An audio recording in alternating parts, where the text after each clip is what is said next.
Bismillahirrahmanirrahim. Assalamualaikum warahmatullahi wabarakatuh. Alhamdulillah, Allahumma salli ala Muhammad wa ala ali Muhammad.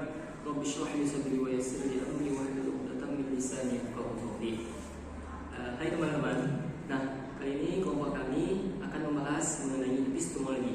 Epistemologi yang kita bahas dalam filsafat. Nah, apa itu filsafat ilmu? Filsafat yang memperdalam hal-hal yang berkaitan dengan ilmu pengetahuan. Nah, kali ini epistemologi itu masuk kepada aspek-aspek ilmu. Di antara aspek-aspek ilmu itu, yang pertama adalah ontologi, kemudian yang kedua epistemologi, dan yang ketiga adalah aksiologi. Kami akan membahas mengenai epistemologi. Apa itu epistemologi? Epistemologi berasal dari bahasa Yunani, yakni episteme dan logos. Episteme yang berarti pengetahuan, kemudian logos yang berarti ilmu.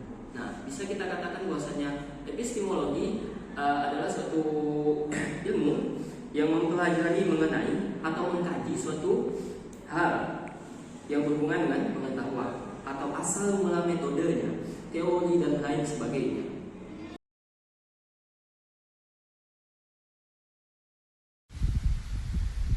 Baik, pada bagian B tentang objek dan tujuan epistemologi, sebagai subsistem filsafat, epistemologi atau teori pengetahuan yang untuk pertama kali digagas oleh Plato ini memiliki objek tertentu.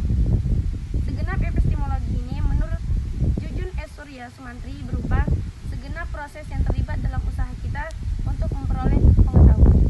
Landasan epistemologi. Landasan epistemologi ilmu merupakan metode ilmiah, yaitu cara yang dilakukan ilmu untuk mendapatkan pengetahuan yang benar.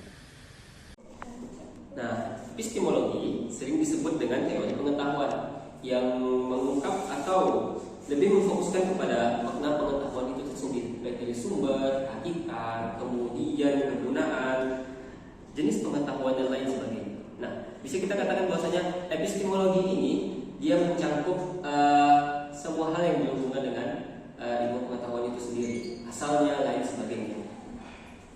Contoh epistemologi dalam kehidupan sehari-hari yang berhubungan dengan bagaimana kita mendapatkan ilmu pengetahuan, contohnya yaitu kursi. Pertanyaannya adalah bagaimana kita bisa tahu bahwa benda itu adalah kursi? Dengan dan berdasarkan hal apa kita bisa memiliki pemikiran dan anggapan bahwa itu benar-benar adalah kursi? Awal mula kita tentu memiliki pengetahuan dan menangkap keberadaan tentang kursi melalui panca indera kita. Setelah itu mulai dilakukan analisis yang dilakukan akal kita. Akal kemudian mengkategorikannya menjadi sebuah ilmu pengetahuan yang membahas tentang kursi. Inilah yang menjadi praktek epistemologi dalam kehidupan sehari-hari sama seperti benda-benda lainnya.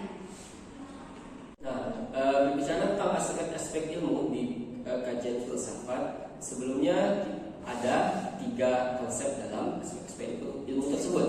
Yang pertama ada ontologi, kemudian yang kedua epistemologi, dan yang ketiga ada aksiologi.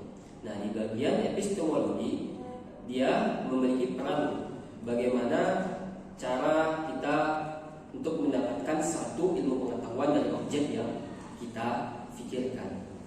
Nah, di antara ketiga ini memiliki keterkaitan, dari ontologi yang memiliki memahami tentang hakikat, kemudian epistemologi yang memahami tentang bagaimana cara kita mendapatkan ilmu dari satu hakikat atau benda tersebut, dan aksiologi yang memiliki fungsi tertentu juga. Oke, selanjutnya kita berbicara mengenai pengaruh epistemologi.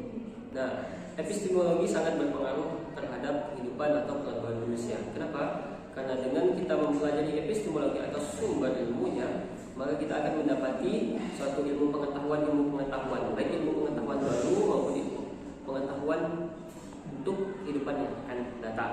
Nah, epistemologi dalam ilmu filsafat akan terus mendorong setiap orang untuk melakukan suatu kajian, menemukan hal-hal baru dan menciptakan sesuatu yang berhubungan dengan ilmu pengetahuan atau hakikat suatu benda. Terima kasih. Assalamualaikum warahmatullahi wabarakatuh.